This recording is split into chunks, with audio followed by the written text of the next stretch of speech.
The words she spoke were brief, almost casual. I need space. For simple words, yet they hit me like a thunderclap. We stood in the kitchen, the refrigerator humming softly, filling the void between us. She avoided my gaze, fingers wrapped around a coffee mug she hadn't touched.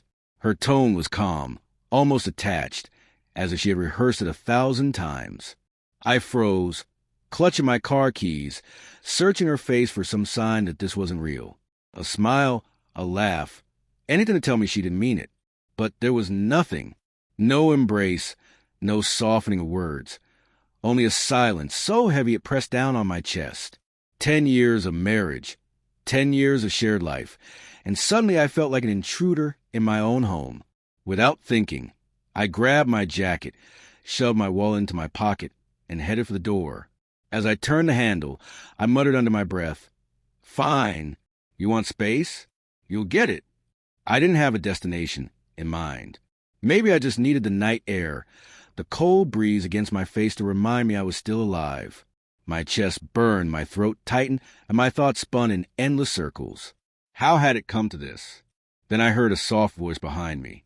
"Don't go alone." I paused, slowly turned to see Anna, my wife's closest friend.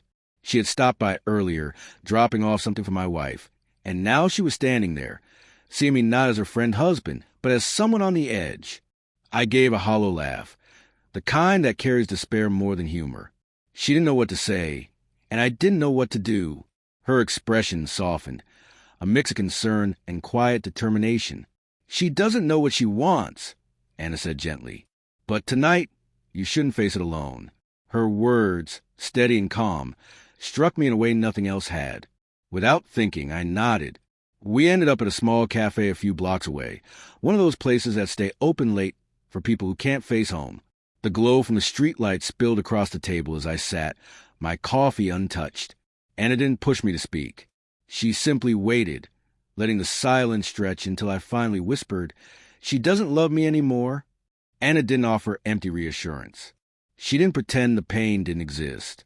Instead, she said, "Maybe, or maybe she's just lost.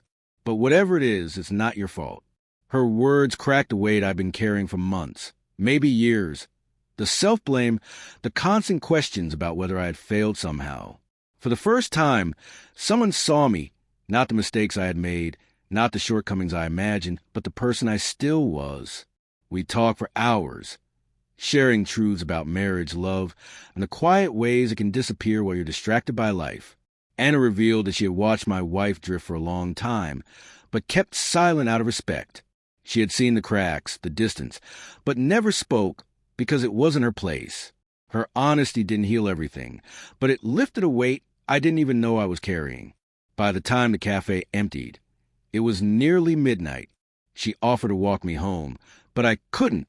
"Not tonight," I said. After a pause, she suggested I come with her. Her apartment was modest but warm, filled with books, photos, and a quiet sense of life. She handed me a glass of water, an ordinary act that felt like an anchor in the chaos. That night, I slept on her couch, not because anything happened, but because I couldn't face the emptiness waiting at home. Morning brought the smell of coffee and the soft hum of Anna moving in her kitchen. For the first time in weeks, I felt a steady rhythm return to my chest. Over the following days, I found myself seeking her out, not for answers, not for comfort, but for grounding. She never pushed, never claimed to have solutions. She simply listened, reminding me that I existed beyond my wife's choices. And gradually, clarity emerged. My wife wasn't confused. She knew exactly what she wanted, and it didn't include me. One night, Anna confirmed the truth. My wife had been seeing someone else. She had witnessed it herself, but stayed silent to avoid being the bearer of destruction. The revelation didn't break me. Instead, it freed me. Her need for space wasn't about healing. It was about escape. And in that truth, I found strength.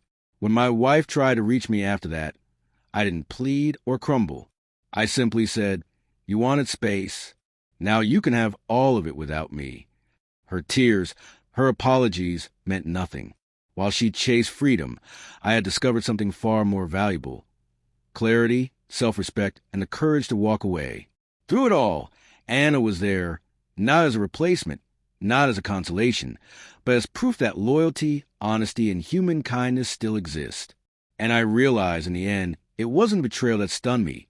It was a quiet, steadfast voice that said, "Don't go alone," because I hadn't. I walked into a new chapter, not broken, but whole, stronger, and finally free.